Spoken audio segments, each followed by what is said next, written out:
Welcome to the Squad Show. I'm Sam Ekstrom, and I've got the last time the Vikings had half a dozen drops in a game, more recently than you think. Hey, this is Arif Hasan with Wide Left Football. I have apparently been bothering my co-hosts with my persistent and endless optimism. What's happening? Luke Inman at Luke_Spinman, and they are who we thought they were. We let them off the hook. I'm Luke Braun of Locked On Vikings, and I'm running away with the betting competition, but I didn't want it to happen like this. Skol! It's the Viking Squad. Everything Minnesota Vikings, every week. Breaking down all the big hits and game-changing plays from the land of 10,000 lakes, the way only the Locked On Podcast Network can. It's time to gear up. The Viking Squad Show starts now. Do we feel any better today? Welcome to the Squad Show on the Locked On Vikings podcast feed. We're available for free wherever you get your podcasts. We do this Mondays, Thursdays, and after the games. We did it yesterday. We had a great live audience commiserating with us after the Vikings 1917 loss. We've got the morning after perspective today right here, again, streaming live on Locked On Vikings and brought to you by FanDuel. New customers can bet just $5. If your bet wins, you'll get $300 in bonus bets to use across the app. We are part of the Locked On Podcast Network, the number one sports podcast network. How patient can and should the Vikings be with this arduous development process of J.J. McCarthy? Whose seat is the hottest on the coaching staff? We'll rank them later in the show. Also, special teams, that guy's seat might be hot. Why is special teams the way that it is? We also have nerdy stats of the day. Luke Inman was in the crowd yesterday. Now, Luke, are you a boo guy? Are you a booer? Yeah. Because I'd like to know if you were part of the chorus. Big boo guy. Yeah, big boo guy. And the Boo Birds were out, Sam. The Boo Birds were out. That was the game I picked to go to. That was the game. You got Lamar Jackson on the schedule comes out. You got Lamar. You got, at the time, Joe Burrow. You got Jalen Hurts. What game you got circled, Luke? Let's go to the Bears game. That should be good. That should be a lot of fun.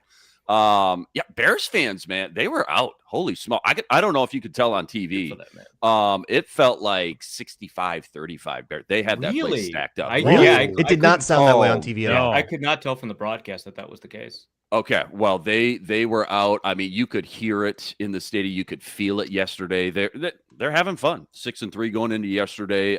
Really felt like Bears fans felt so loud because, I mean, you sit back and think about Vikings didn't give us anything to cheer for, obviously. No. I mean, not only was we held them to another field goal. Oh, a 4-yard run, 4.5. Hey, that last drive was fun, all right?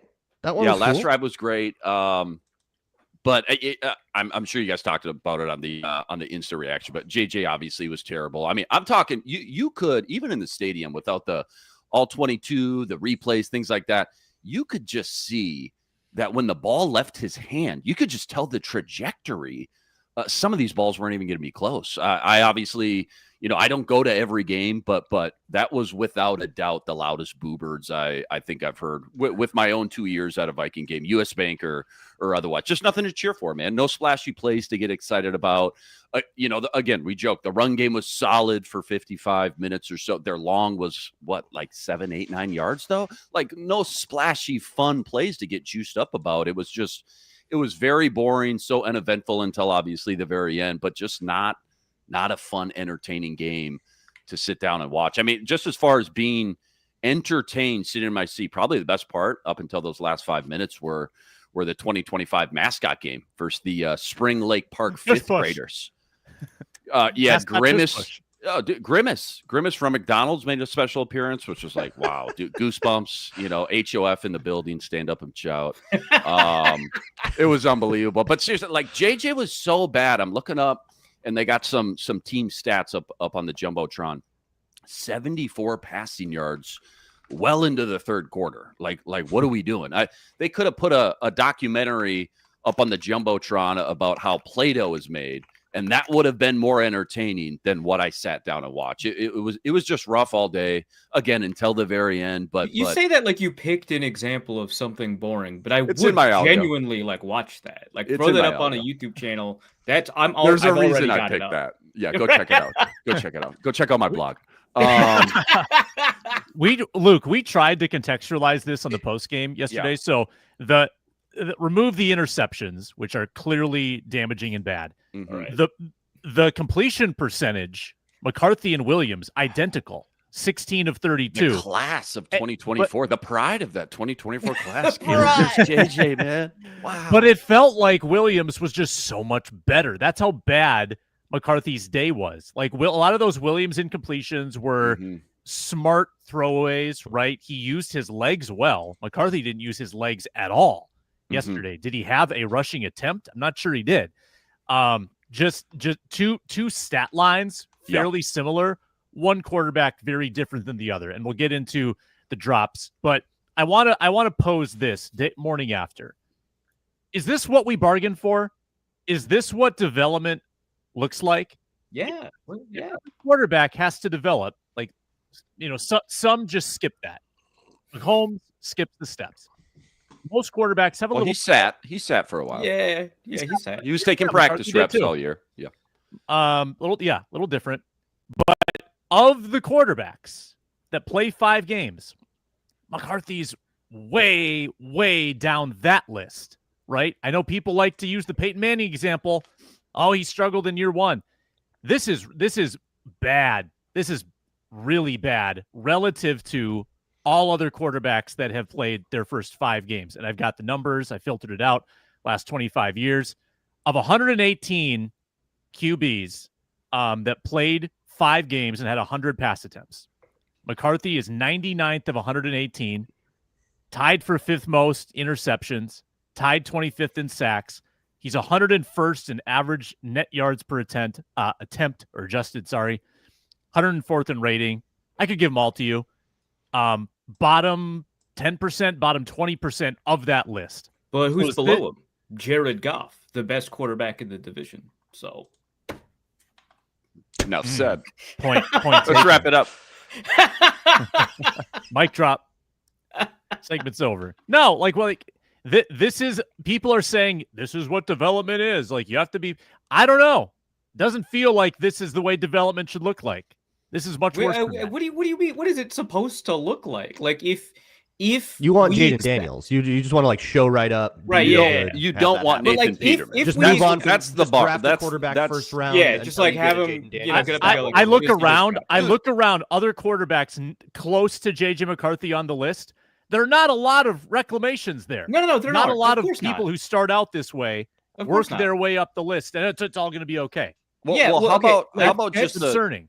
How about the 2024 class, though? We were talking about Michael Penix. He's shelved for the rest of the year. How many of those 6 quarterbacks in the first round, or really top 12 picks, I guess, how many were considered like pro ready? Maybe Jaden Daniel, Bo Nix, maybe depending on lower ceiling. People said Caleb Williams was, and I'm not going to let them get away with that. No. Got him. Okay, but no, like genuinely, actually, Bo Nix is a great example of this. We don't know how good he is. There's a huge debate on how good he is. Mm-hmm. I personally think he's like a scheme merchant, right? But a lot of people think that he's good. Well, his first 5 games are actually, from an EPA per play perspective, right, somewhat close to where McCarthy is. And people are very happy with how Bo Nix, generally speaking, how that offense has developed, at least for that rookie year, the back half of that season. Right? That did change really significantly. So I was looking at the same thing as you, Sam, going back all the way to 2000. I actually downloaded a play-by-play of 1998 so I could get the Peyton Manning one too, just so I could take a look at it, because I sent out a tweet last night. I was really annoyed with the Peyton Manning comparisons because by the end of the year, Manning had actually produced about like 18th out of 32 quarterbacks in a lot of relevant and important statistics, including EPA per dropback. But actually, I looked at the first 5 games. I looked at his per dropback and his successive per dropback stuff, and it's actually really close to where McCarthy is. Now, obviously, this is a very narrow slice. It's a very small example. Most quarterbacks who are bad start out bad, right? Like that should be our prior, right? That we've got this array of quarterbacks. About 40% of them don't bust, 60% of them do. Of that 60%, most of them are bad the whole time, including at the beginning. And McCarthy is in that group, but some of them obviously aren't. Alex Smith is also down there, right? It took him a while to turn around. Jared Goff is down there. The one thing that seems to be the case for most, not all, most of the quarterbacks in that group of first 5 games they look bad is that by the end of the year, most of them in production metrics seem to improve. Now, that's not always the case. Josh Allen actually got worse, right? Every quarterback is a unique snowflake. But if we're looking at these broad trends, some quarterbacks, and I just downloaded a couple of these charts just to take a look at this question. But some of the quarterbacks that succeeded, that started out quite poorly, did end up getting close to improving their metrics by their 16th game. So I looked at it like on a per drop back basis with a 16 game cutoff. So you've got Patrick Mahomes started over the course of 2 years, Jared Goff over the course of 2 years, right? Because he didn't start his first 7 or 8 games. But I was taking a look, and players like Baker Mayfield actually is another decent example that they didn't start out very hot. Now, the one thing that I think distinguishes JJ McCarthy from a pessimism, optimism standpoint from this group of guys, which again is a very narrow window. We're asking for a little bit more hope than we had when the guy was drafted, right? I think his odds have lowered of turning into a success, but that doesn't mean you give up on the guy, right? The one thing is that a lot of these guys were in awful environments, and we don't generally think that's the case for the Vikings, right? Jared Goff was in an awful coaching environment, and I wasn't enamored with the supporting cast, right? Peyton Manning was drafted to a 3-win team, right? Josh Allen, I remember, was one of the worst teams on paper I'd ever seen, that Buffalo Bills team. It was Deion Dawkins and a bunch of guys that maybe shouldn't have been in the NFL. It was a really bad team, right? And I don't think that's where, and Baker Mayfield, Browns, come on, right? I don't think that's where we're at. So if we're only looking at production numbers, I think that there are reasons to think that he's not going to kind of navigate this fairly narrow pathway. But I also think it's stupid to give up on a guy after 5 games, right? I think that you play it out. And if he doesn't improve, and specifically, not just from a production standpoint, I think he'll naturally improve that way. But from some of the traits-based problems that we're seeing, operational stuff at the line of scrimmage, footwork late in games, right? Accuracy, specifically, to these intermediate outs, right? But generally accuracy, right? Timing, those elements of his game from a traits-based perspective. If he doesn't improve there, then I think we can say, hey, maybe we got to have the Josh Rosen discussion of punting on this guy early. But I think it's a very high threshold for when you get to that point, because I think getting a guy that has the traits to be a good quarterback is difficult enough. And I think McCarthy has those traits, right? You have to kind of stick with it and let the guy continue to make mistakes without pulling him and just take the lumps. Now, I think Vikings fans got rug pulled. I think a couple of the free agents got rug pulled. I think that it's fair to say it's frustrating that you enter the season with a quarterback this bad. That's fine. Reset your expectations. Now we're in development hell. That's what you have to work with. Yeah, It's just real quick. It's two separate questions. Yeah, it's 2 separate questions. It's why didn't they live up to the expectations that they themselves kind of puffed out their chests about? They thought that this was a contender with a rookie on, QB rookie contract. They were doing the thing. The roster was super ready, made to order. We're going to make this JJ McCarthy thing work. And setting McCarthy's development and struggles aside, a whole bunch of stuff about that roster has also totally gone belly up. Javon Hargrave is a disaster of a free agent signing. Guys are getting benched. O-line's hurt all the time. You bought into a bunch of injury things, and then that burned you. A bunch of things went wrong with that anyways. It's not like they're sitting there with the best roster since 2009, and then the quarterback is ruining it. Some of these guys really suck. So there's that part of it that is well, why wasn't this roster as good as you thought? Why couldn't you take all of this talent and all of this experience and turn it into something that was, as good as advertised? And then there's the question of, okay, and then this quarterback was not pro ready at all. This quarterback wasn't ready to go. I kind of think sometimes we mistake old Band-Aids for being all in rather than temporary solutions because you need someone to do the position while you don't have a guy and you're still kind of building up the roster. But those old Band-Aids were supposed to be exciting. So when you ask the other side of the question about, okay, what do we do with JJ McCarthy now for the next, I mean, I'm talking 3 years, right? Like this is what you're like, he's got the rest of this year, 2 more on his rookie deal, probably a 5th-year option unless you're, Blake Bortlesing it and you're getting in it and it's, real bad. What do we do for the rest of it, right? Well, for the rest of this season, the answer is pretty obvious. You see if he doesn't pull a few things together and start to show something a little more. And if you do want to talk about Josh Rosening it in the offseason, I think a really key component to that comparison is having the opportunity to get somebody that, like, you're not just punting to punt, right? Like Arizona had the 1 overall pick, which the Vikings won't get. Or you need to have a line on like a blockbuster QB trade that would, set the world on fire or something like that. You need to have, you're not going to move on from JJ McCarthy just to say, let's go back into the draft with, pick number 13. You would move on from JJ McCarthy because holy crap, there's a contract dispute and we're going to trade for Josh Allen. Like you need something insane like that. Or, we have the 1 overall pick or something like that. Otherwise, yeah, man, it is. They're going to let a quarterback develop, and then, you're going to lose years of Justin Jefferson's prime. You're going to lose years of Jordan Addison's contract. You're going to lose years on all these guys. You're also going to draft new guys. You're going to pick up new free agents. There's going to be other players that join. That's how the NFL works. Things change a lot year to year to year to year, and it's why you never punt on a season. But I think there's a lot of fear and about like, what if we waste a bunch of time? Like, folks, we're there, man. That time's getting wasted. Sorry. Yeah, not too much to add. I just want to go. It's just funny.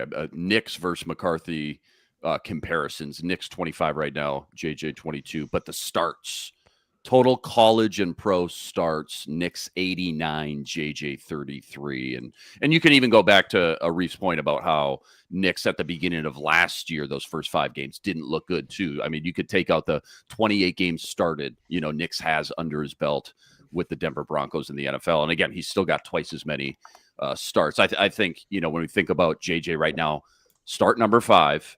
And when we talk about 2, I guess this conversation of like, what happened to being competitive with a guy in his rookie deal and all that. What really set this whole train off the tracks was him wiping out his entire first year because of injury. And then in turn, the roster being an entire year older while he's still clearly taking these baby steps as well. So that obviously was never part of the blueprint. Obviously something you just can't account for or control either, but the dude still needs his reps. I know it's been flat out ugly more times than not.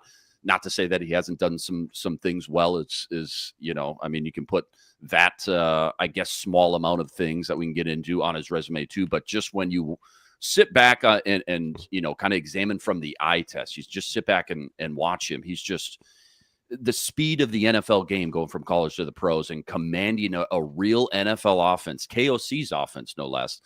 He's just clearly really uncomfortable with that. And again, he just needs reps.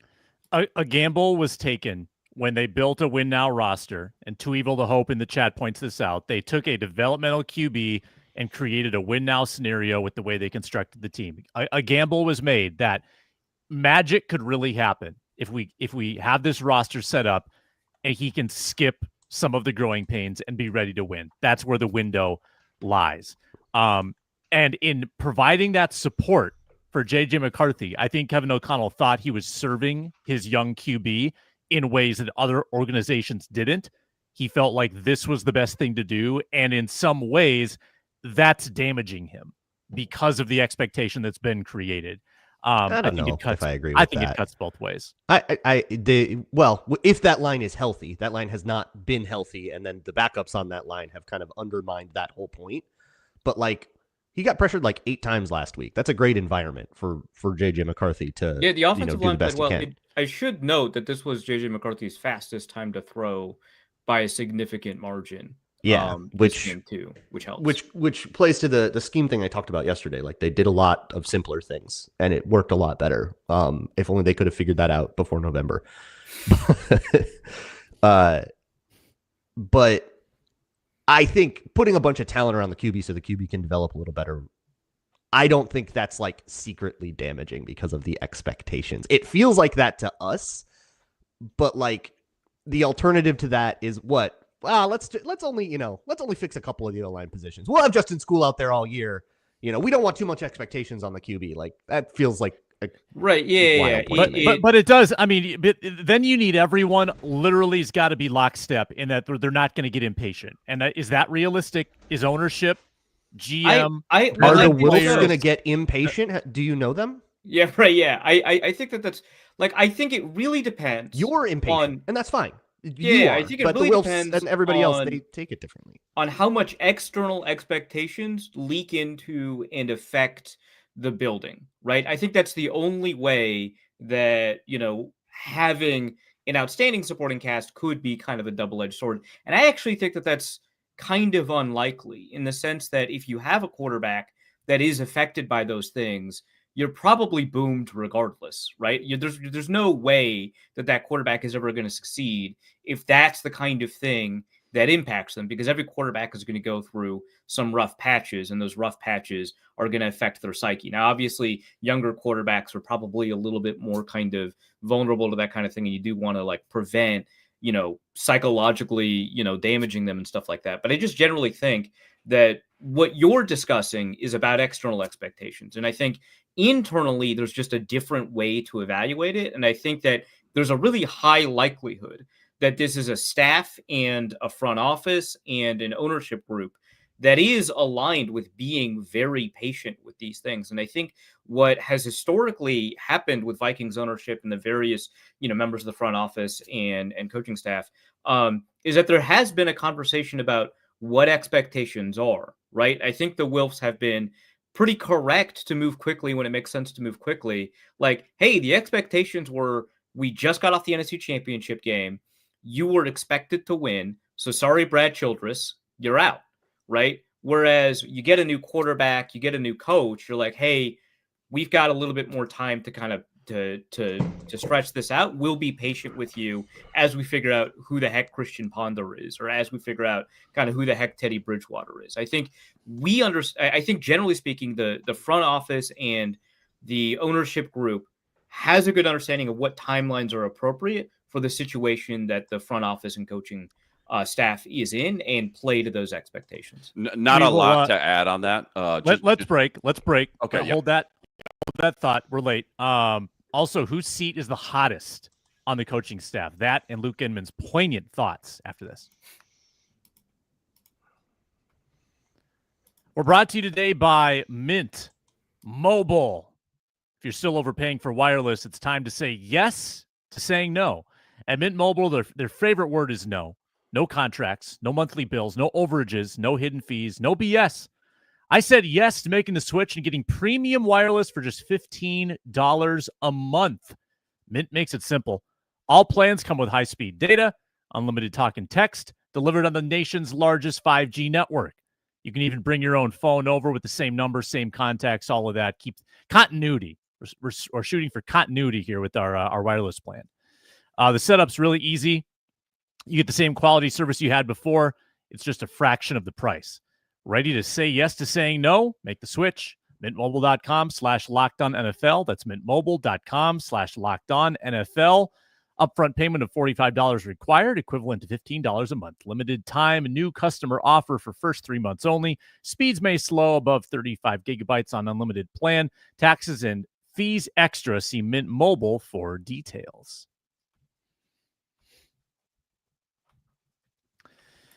Rolling on with the Squad Show. Ron Johnson Show tomorrow on Locked On Sports Minnesota, then the Care 11 edition of the Squad Show Wednesday back here on Locked On Vikings. So Luke Inman, before the break, talking about patience, the patience of all involved. Your thoughts? Well, I was just not a ton to add to what Braun and Arif mentioned, but I wasn't on the postcast yesterday, so yesterday's game still kind of on the forefront. Dudes were open left and right yesterday. Say what you want about the play calling, but KOC is scheming guys open. Obviously, the accuracy and the mechanics are still a huge red flag, and I'm not enough of an expert to say how to fix that stuff, but big picture conversation circling back, I just know from the history of young quarterbacks in the NFL, 5 games just isn't enough to decipher whether a guy has what it takes to be a starting quarterback or not. So this is the guy you use the top 10 pick on for, good or worse. I still feel like you're committed to following out that plan, that process of developing him, trusting KOC to build him up, kind of to the guy they thought he could be when they drafted him 2 years ago. How long that takes, though, Sam, to your point, I don't know. What the roster looks like when things hopefully start to click, I don't know. But nothing else really matters in this league until you got your quarterback. And right now, these last 7 games, that should be the number one focus. Quarterback first, fill in the missing pieces of the roster. Whatever that looks like at that point, second. Yeah, playoff dream probably dead. We addressed that for about a good 20 minutes on yesterday's reaction show. So if patience is really a virtue this organization is holding, maybe a lot of moves don't get made. But I think on the coaching staff, there's some blame to go around, fingers to be pointed. In our Rank 'em segment today, we're going to rank whose seat is the hottest. This is Minnesota Sports Rank 'em, part of Locked On Sports Minnesota, and it starts now.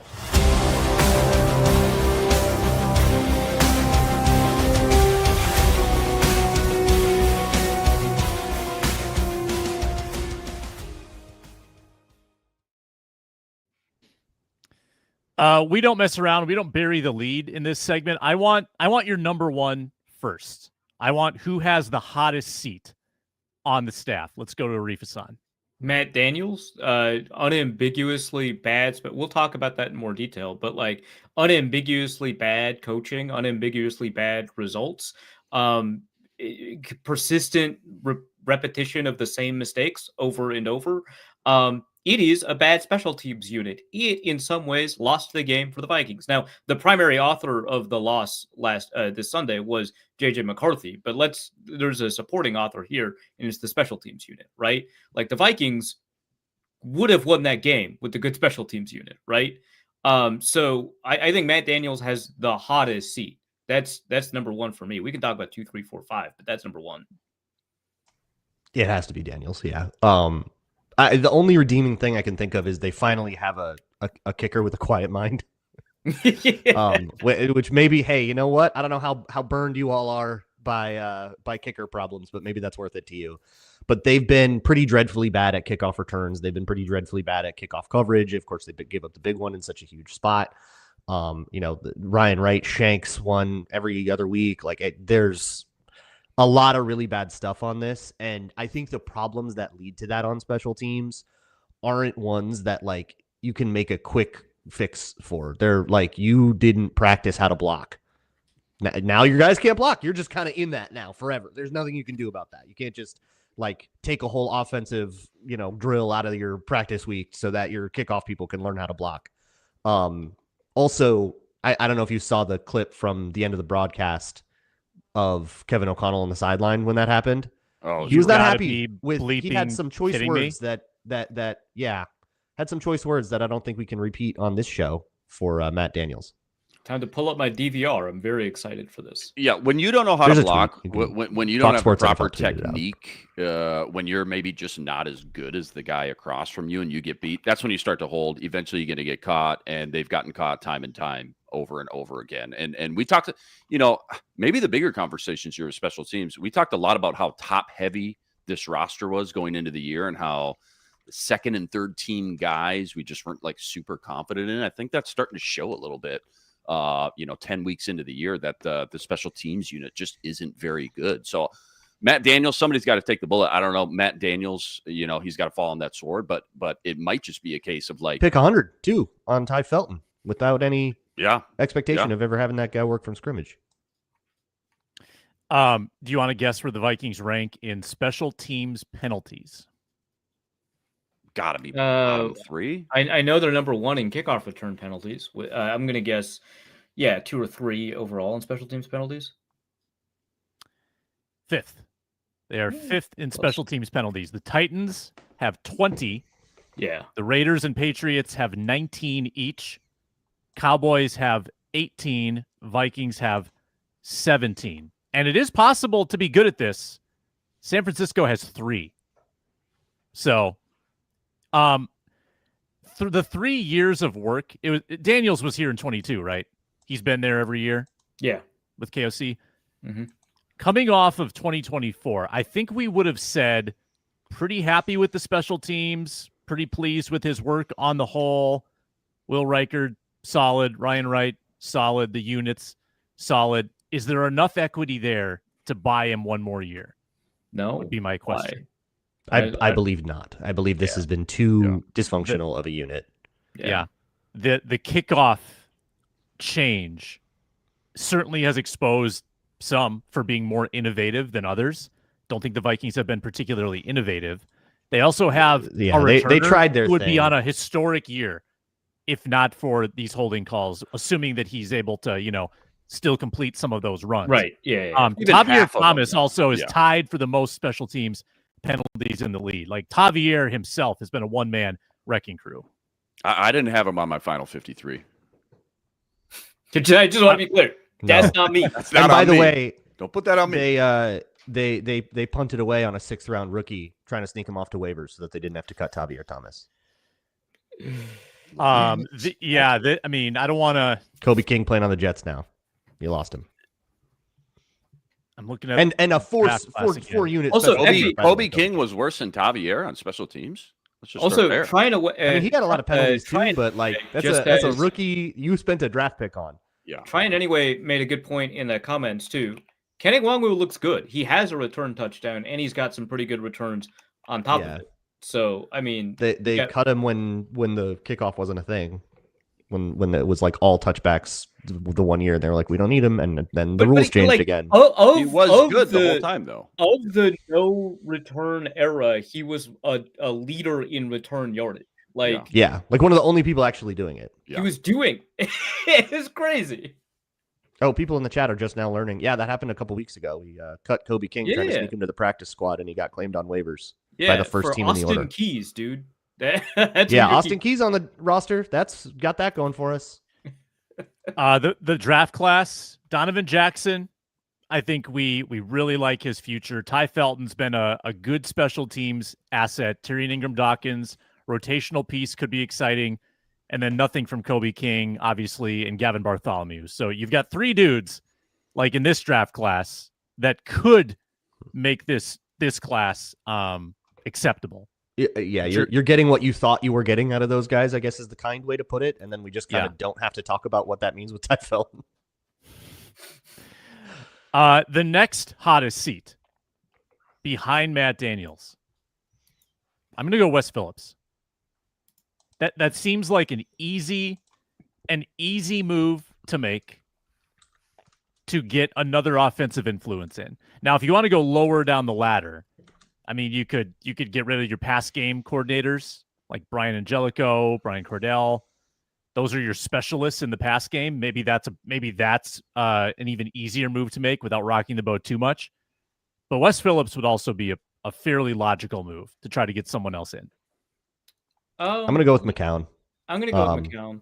Yeah, the fact that QB development is backsliding is really concerning. Was Josh McCown just a Grant Udinski merchant last year?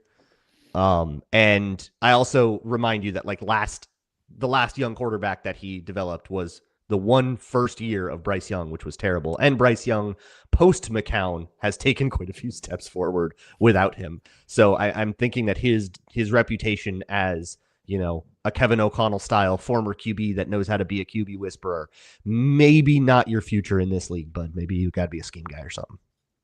Maybe the loss of Udinski hitting harder than maybe we've talked about as well. Yeah, I do want to address. You just pulled up his comment on the screen. Yeah, bring in Dable. NDD they said. Res Runner ND87. Oh, no.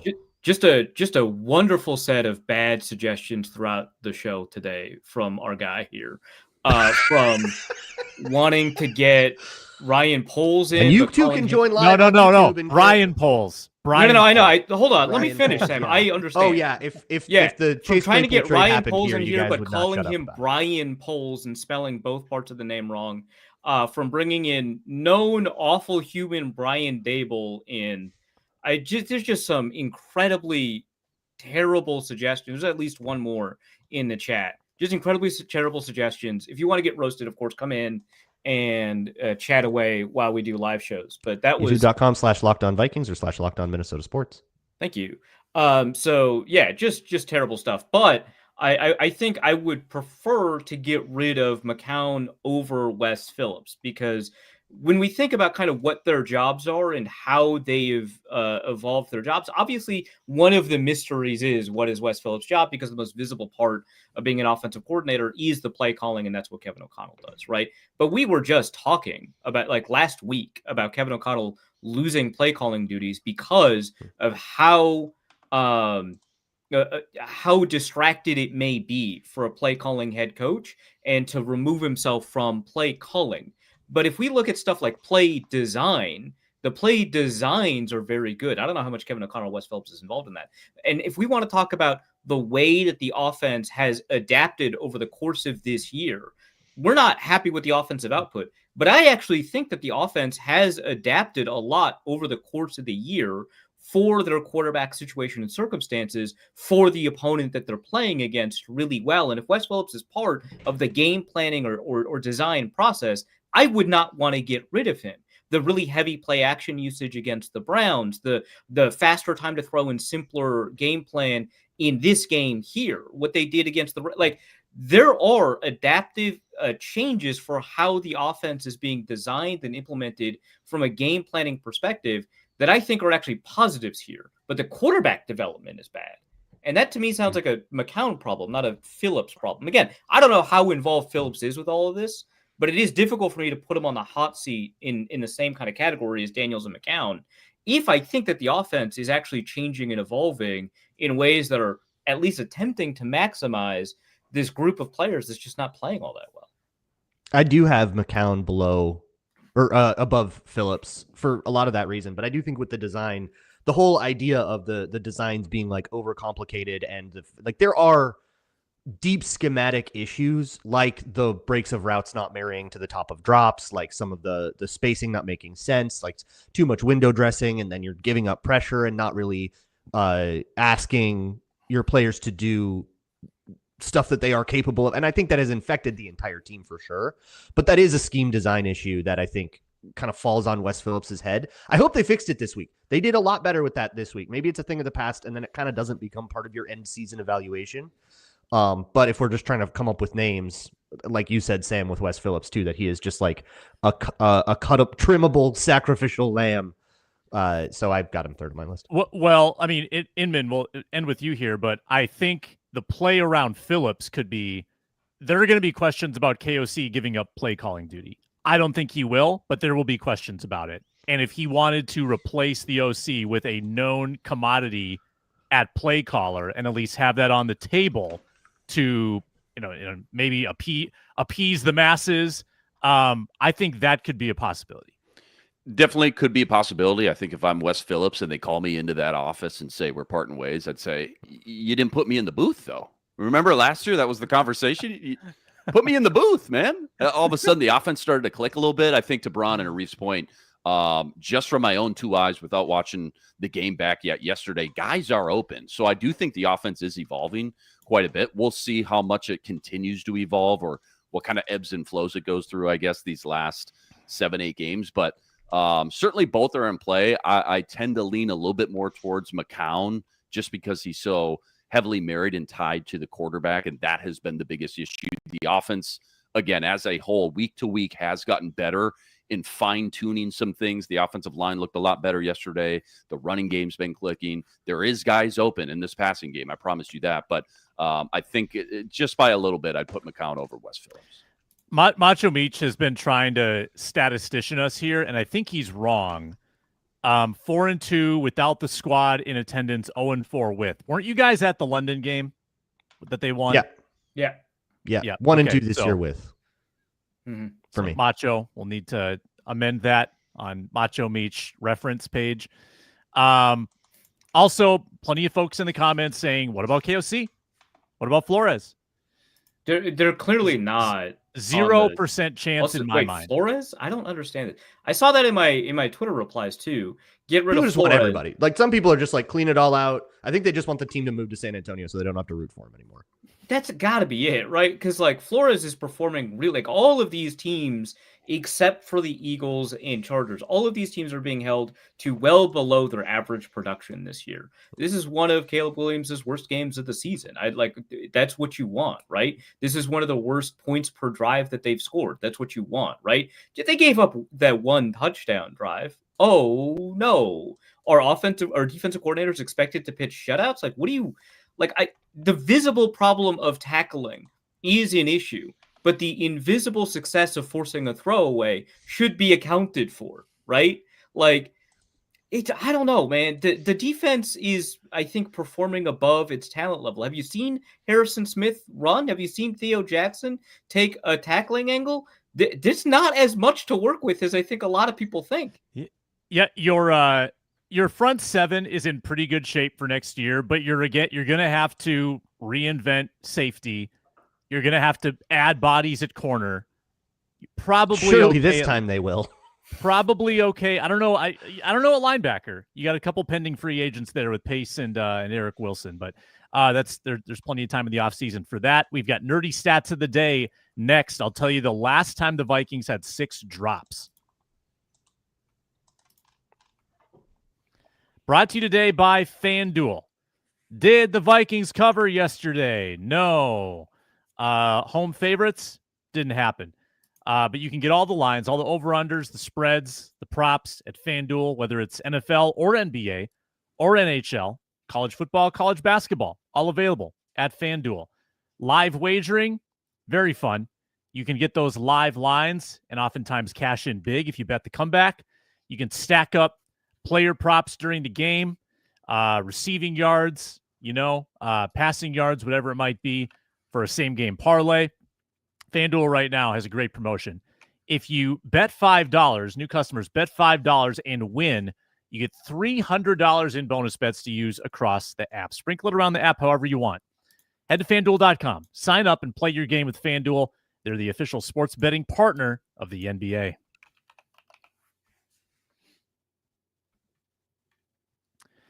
Back on the Squad Show on the #1 sports podcast network. Check out Locked On Vikings all week long with Luke Braun, and we'll get into our nerdy stats of the day. Analytics fans rejoice.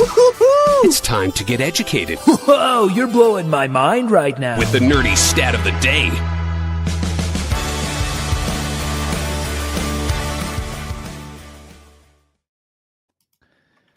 I went on a wild goose chase this morning, and I'll be honest, I thought it would take an hour.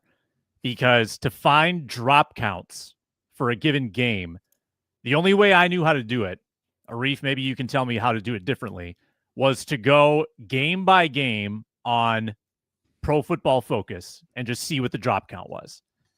And sure enough, you could do it differently if you're willing to shell out $50,000 to Pro Football Focus. There's a really easy way to do it then. I'm not. I'll pass. Soft pass. Maybe next week. Should we crowdfund? Should we start out like a little GoFundMe? Get us the data. Get us the. So it's actually happened within the last 2 years. And by the way, the drop count was 5 yesterday. It's moved to 6 upon review. So 6 drops yesterday for the Vikings. They had 6. Can you guess which game? Because I don't remember this game being like a drop fest, but apparently it was. For the Vikings 2 years ago. 2 years ago? 2 years ago? Yep. Dude, my memory is not that good. I can't remember stuff that happened in 2023. I'm going to go with week 3 Chargers. Ravens then. That was a nonsense game, but it was not the game that we are. It was actually the next home game against the Chiefs. Oh, wow. Yeah, we didn't remember anything on that one. JJ got hurt. JJ got hurt, yeah. Yep. Drop by Brandon Powell, drop by Alexander Madison, drop by Justin Jefferson, 2 TJ Hawkinson drops, and Josh Oliver with a drop and a fumble. And a fumble on the first drive, I believe. Right? Yeah. When the first drive's all. I guess you could say that for any week that year. Any 2023 week. Nerdy stat, Inman. What do you got? I'm trying to wing one right now. Let's kick it over to Arif. All right. Okay. All right. I was trying to wing one too. So I looked at all of the blitz rates over the course of the history of next gen stats data, which I think goes back to like 2016. So it's not that long, but 10 years, right? And the 2025 Vikings have the second largest blitz rate of any team season in Next Gen Stats history at 51.6%, only beaten out by the 2023 Vikings, 52.85%. Otherwise, you've got like a Wink Martindale Ravens group, a Wink Martindale Giants group, whatever the Falcons are doing this year. Who's their defensive coordinator? Ulbrich? Yeah. Sure.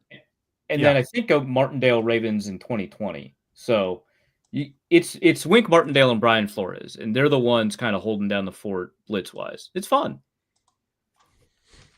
Luke Braun. Pretty simple one. Not all that nerdy of a stat, but with yesterday's game, Dallas Turner moves to 4th on the team in pressure counts.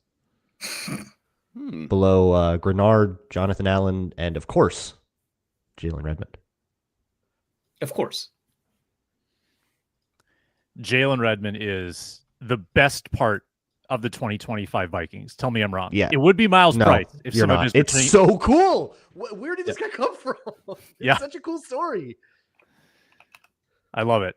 And frankly, I think fully justifies the Harrison Phillips deal. I know that we want to gripe about the run defense. I think you're honestly getting exposed more on the edges than you are up the middle. Like there a lot of these runs. Game. I don't think that's true. I think you're getting exposed on the D tackles in particular, and sometimes that is literally Redmond and then the linebackers too.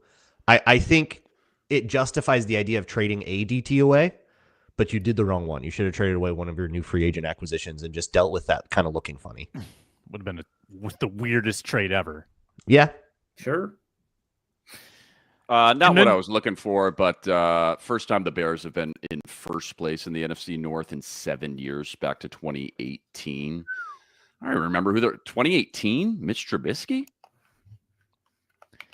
Yeah, that was the year I think that they had the double doink. Pretty sure it was. They were a Cody wild Parkey. card. Okay. Clang. Yeah. Also the year they beat the Vikings in that week was 17. the double doink. I just looked up Kene Nwangwu's statistics for the year in returns, right?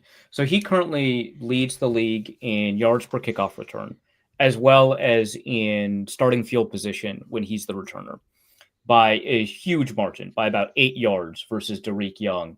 So I was like, well, maybe that's maybe that's the touchdown, right? Maybe the touchdown is screwing things up average-wise. He's only had 11 fielded returns, right? So I got rid of the touchdown and looked at the data. He's still leading the league, actually, in average field position when he is the primary returner. So I don't know. That guy seems like he was good at kickoff returns. Not a good running back, but like that's not what that guy's for. So Speaking of, is Ty Chandler coming back this year? Ty Chandler. No, we heard you. Who? I believe he's on designation to return, right? Yeah, I think That's what I thought. Yeah. It's a knee injury. Must have Serious been, business. like a 12-week thing. The Packers are next week with the Vikings basically needing to win out, maybe room for one more loss in the season. They'll go to Lambeau, and you know what? It would just be so apropos of this season if the Vikings go in there like they did in Detroit and just play a perfect game and totally shift the conversation. That would be these erratic 2025 Vikings. We start that preview next. We also give you our Week 11 bet results. Quick pause.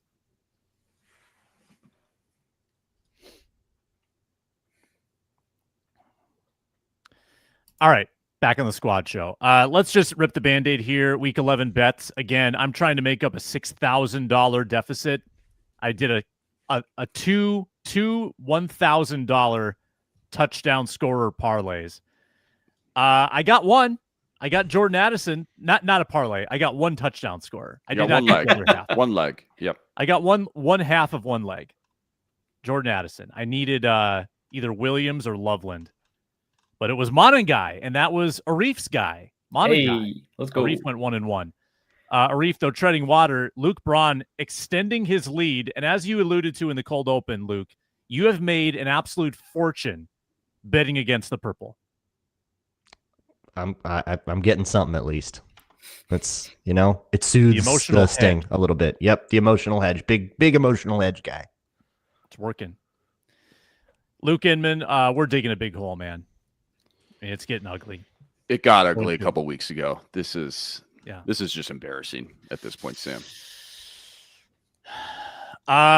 Inman, how was your view of the final field goal yesterday? On TV, because the previous kick that he missed, it kind of started middle and then tailed and missed. Yep. And this kick started the exact same way. Yes, it did.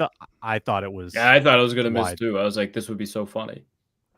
Yeah, I had the sideline view per se. We were at about the 20, 25-ish, something like that. So you kind of got to rely on the Jumbotron at that point. And at that point, you got the perfect angle. So, yeah, for a split second, it looked like, okay, maybe this has got a chance to swing left. But, yeah, it just didn't have that final push, I feel like, at the end. But, yeah, not the kicks are tough when you're at the game unless you're directly behind the goalpost. It's like, all right, I'm just gonna wait to hear what the crowd says unless I want to just watch the Jumbotron. Yeah, because I remember I was at the 2015 playoff game against the Seahawks, and by my angle, I thought that kick went in, and I wasn't alone.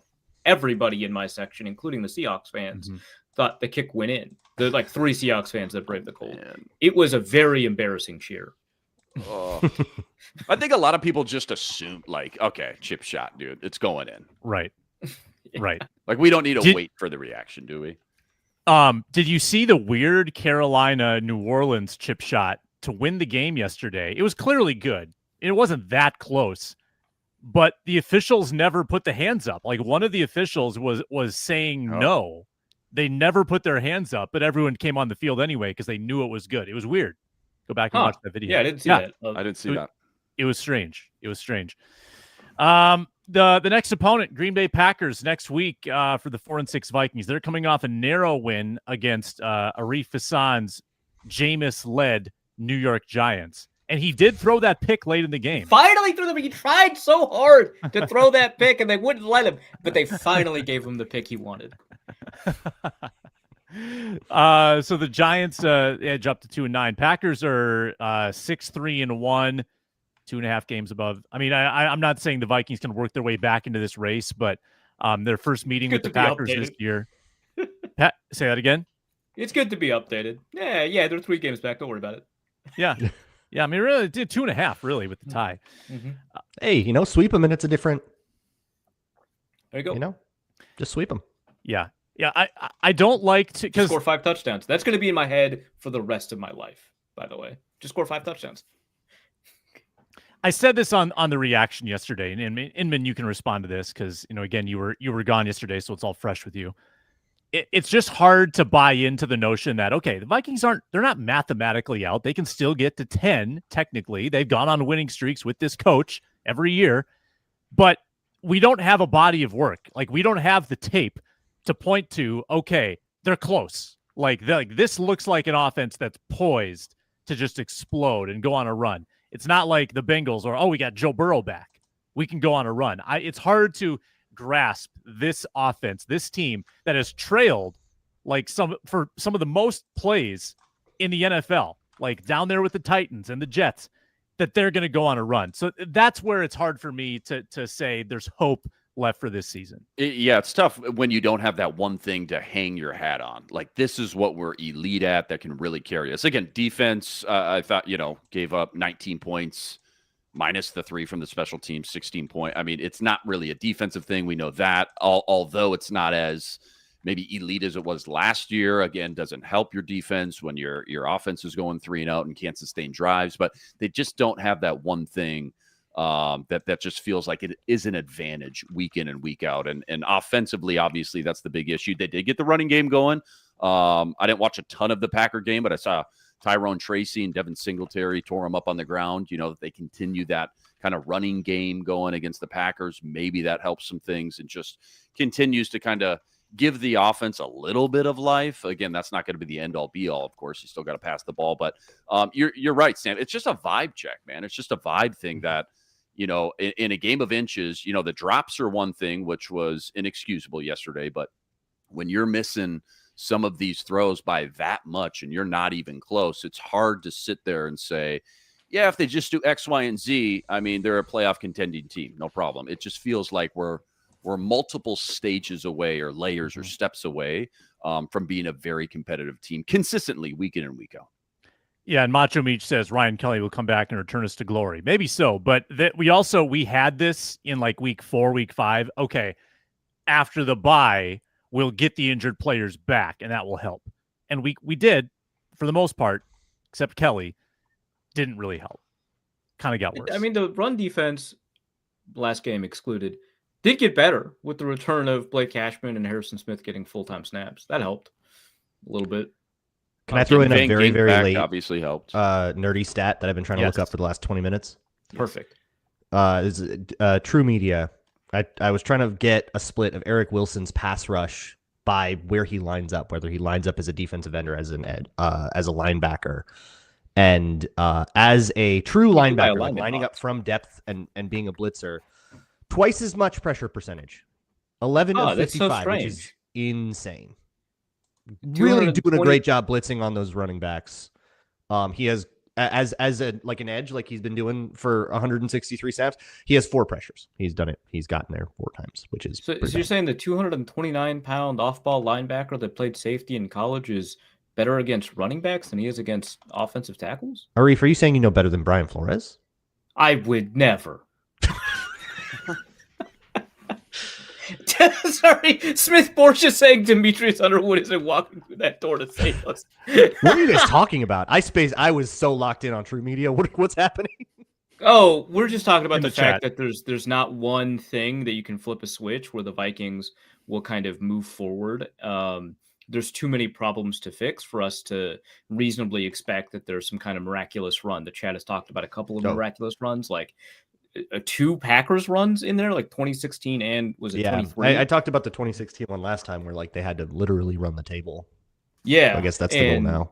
And so like the discussion is just there's not one thing that'll do it. But hey, Eric Wilson playing off-ball linebacker and having some edge defenders play on the edge. Find our wins. That's the one thing. Where we Maybe can that's get them. the one weird trick that makes doctors hate Brian Flores. I saw a lot of 24 out there yesterday. How was Jay Ward?